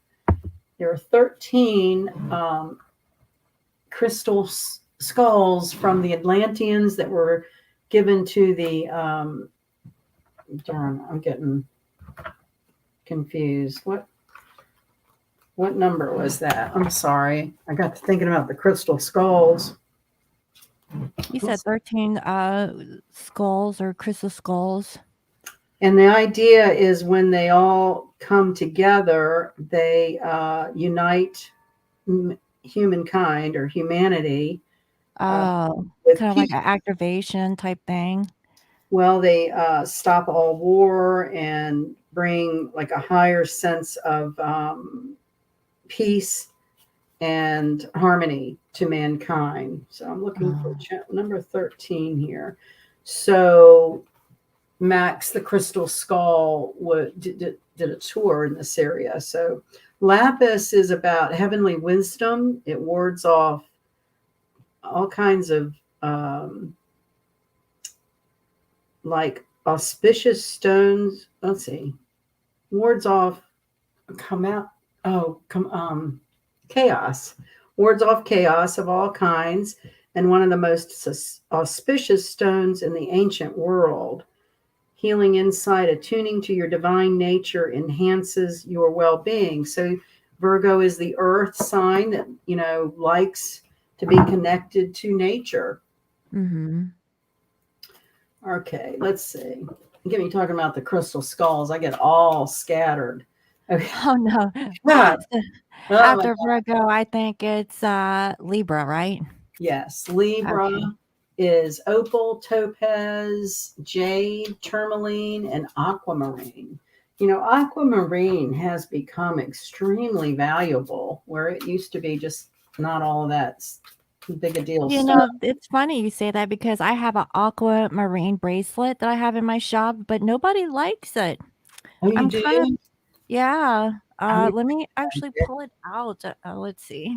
this is lavender aragonite. It's Aragonite. And I actually think I have some of that.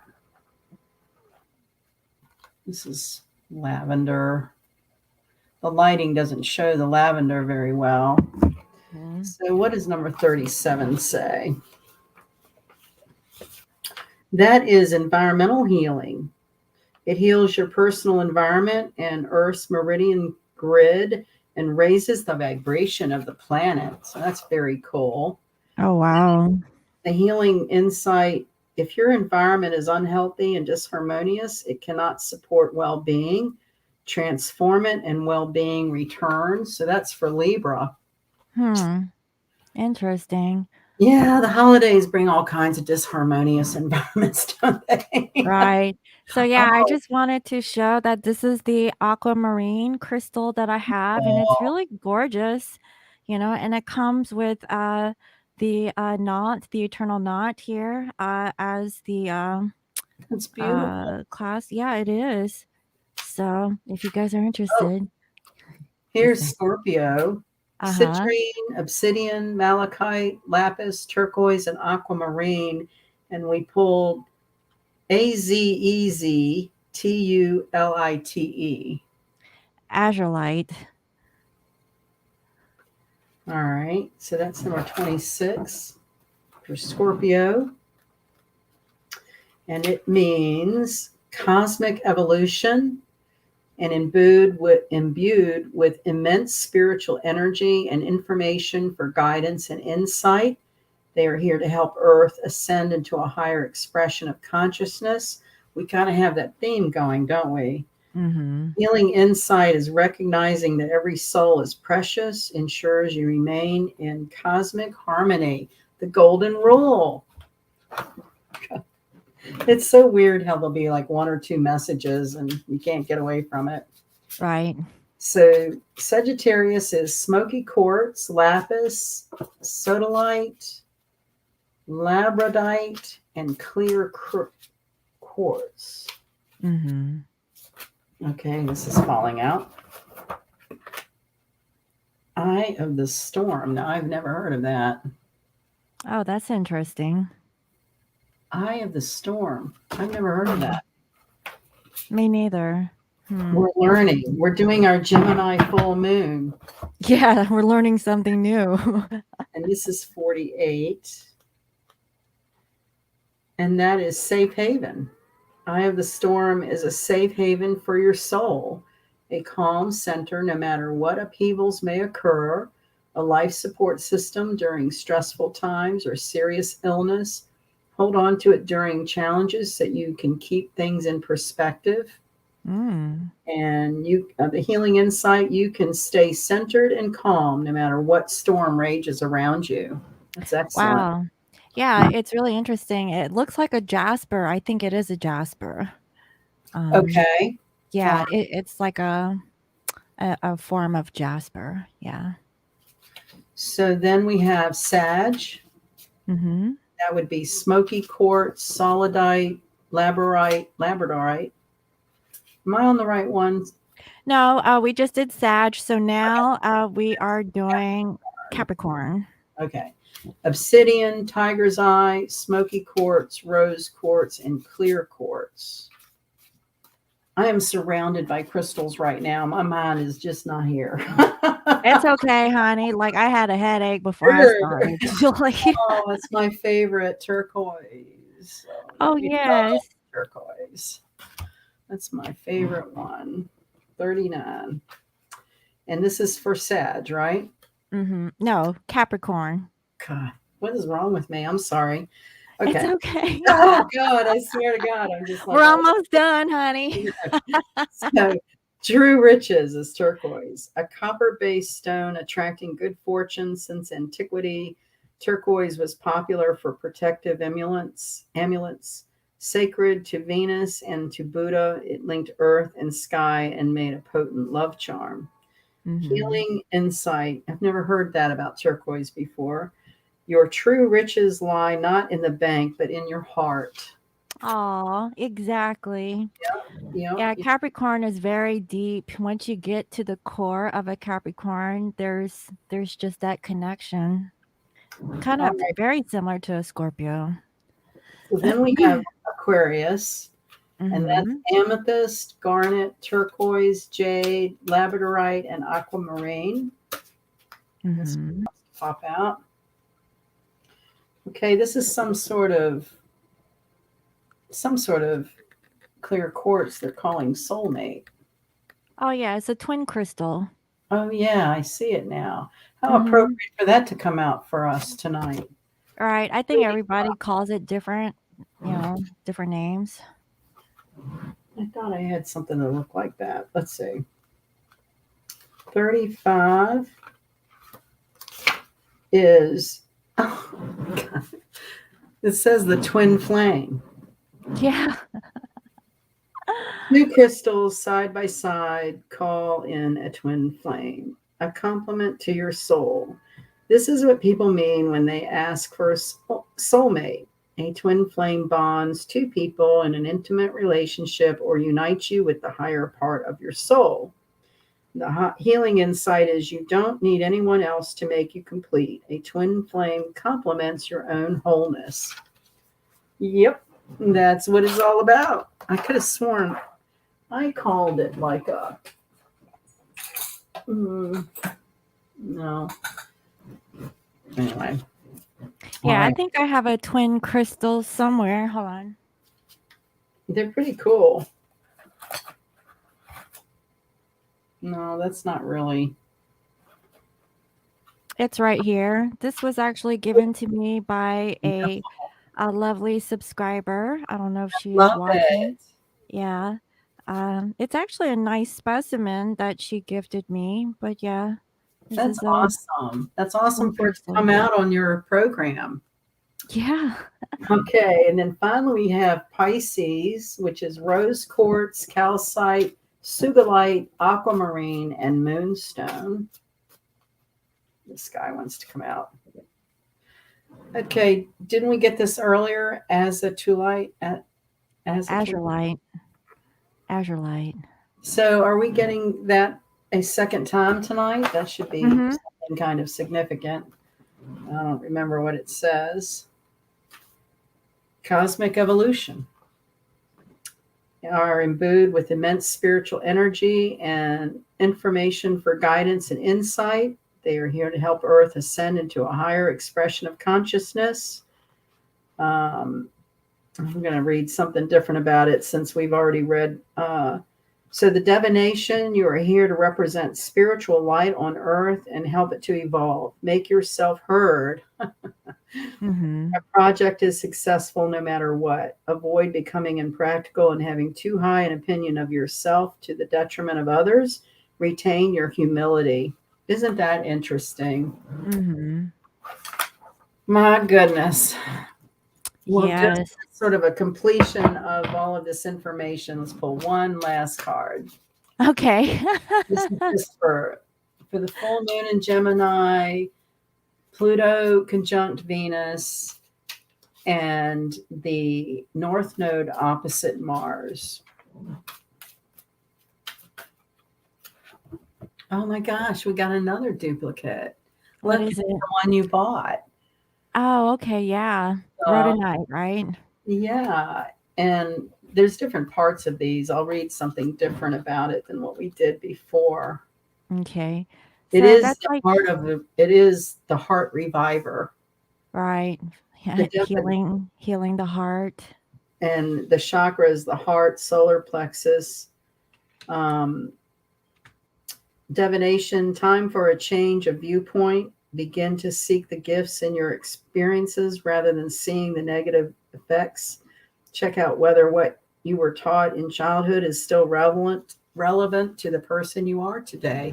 Boy, Mm. isn't that all just right about our spiritual paths and where we are and what we're doing here? Mhm. Mhm. What it's all about, Alfie.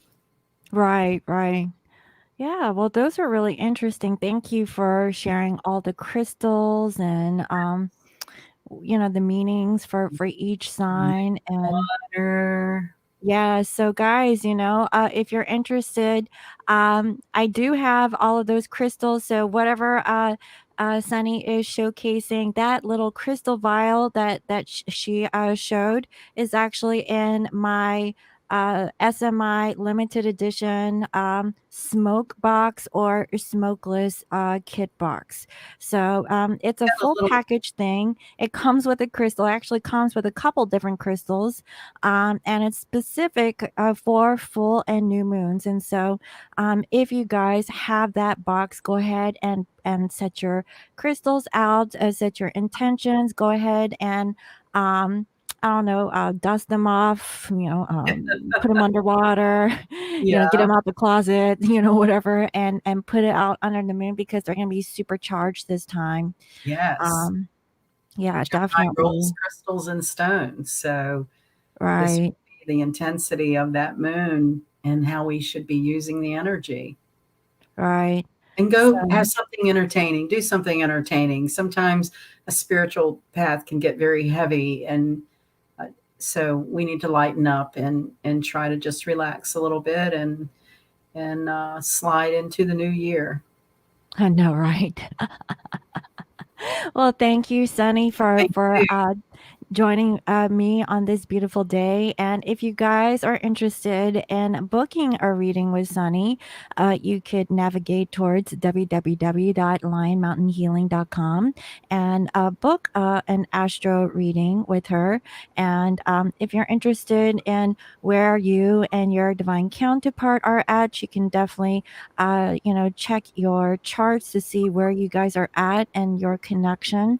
And so it's a good way to kind of check in and see what the new year brings for you and your love interest. And so, It, um, it often confirms what you already feel inside, and it's a nice tool.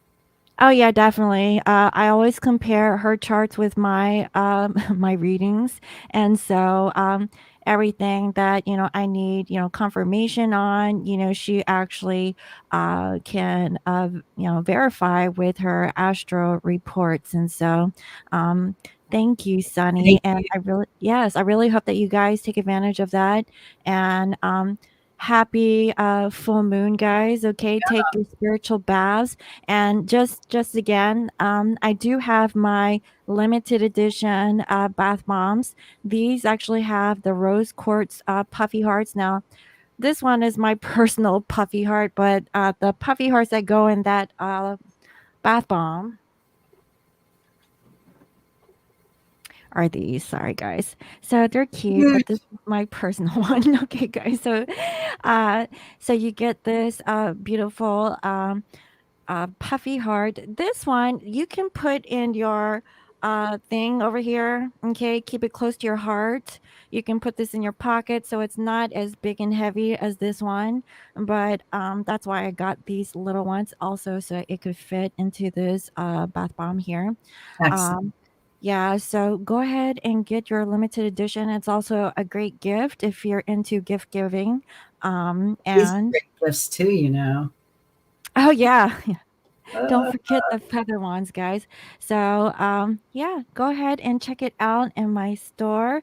Also, I have plenty of different sage that you can choose from. Like I have dragon's blood, I have Shasta sage, I have sweetgrass, I have what eucalyptus. I have all kinds of different sage that you guys can look for. I think I have chakra sage, so I have a lot of different saging products if you guys are interested in that also. So thank Excellent. you. Yeah, thank you all for watching. And Thank you. guys, does Sunny have a YouTube channel? No, she doesn't. It's Dreamcatcher. Um, it's here the that new moon and the full moon, right? Yeah, she just comes on possibly 2 times out of a month on average on the new moon and full moon, but maybe whenever Sunny feels like it's time We to can do spread it. her wings, then I will If, definitely let you all know if your if she viewers have an does. interest, I'm all in. And I Yeah. believe the next new moon, I want to say, is like January 3rd. Mm-hmm. Yeah. Yeah. So we'll Okay. figure it out. But yeah, Yeah. it's if people have an interest, I this is my passion and my heart, and my mission in life is to keep astrology relevant, and Mm-hmm. especially when it comes to holistic healing and how natural medicine was done centuries ago. Well, thank you. I always enjoy your expertise and your wisdom and knowledge. I You love don't having like my you. dazzling sense of humor? Oh yeah, that too. Oh yeah, We're that Leo. We count. I try to make it fun and interesting because it can be heavy. The It spiritual can. work can be very heavy, and so I hope that I bring some levity to it and maybe some fun. Yeah, it's most definitely. And so, we always appreciate any kind of information that you bring to the channel. And it's always, something different. You bring a lot of historical knowledge We try. towards the channel. And so I'm very appreciative of that because that is not my forte. And I love listening Well, about those things. So we're thank all you. about cycles, aren't we? Yes. There's cycles in every living thing. So when we can try to attune to that, I think our life gets a little less stressful. Yes, at least we hope. We Try. hope, yes, until someone jacks you up on something. Yeah. Then we just load our pockets down with quartz and rose stones. I know. Take some crystals, asshole. No, I'm playing. Oh my God. If we could just email them. Here's some Dead Sea salts. You need some. I'm telling you, they can really. Let me, before we leave, this is probably my favorite one. This is beautiful. Mm-hmm. Isn't this beautiful? Yes, it's a combination. It looks like a combination crystal. It's like another crystal. Looks This like is, rose quartz this is mixed in. natural. I mean, this comes from our earth. Mm-hmm. And so I think there's something to, simplifying and recognizing the beauty in earth. And when you get too stressed out or upset about your situations, just try to ground and appreciate the simple things that nature can teach you. That is my wisdom for the night. Well, that sounds beautiful. All right. So thank you all again for watching, and thank you again, Sunny, for joining us Thank you today. very much. I appreciate everyone's input and hope that I can help. Yes, thank you. Yes, and again, if you guys wish to receive an astro reading, definitely visit her at And www.lionmountainhealing.com. I do gift certificates too. If you wanted to gift a chart to someone, this would be, Yes. yeah, I've done that too.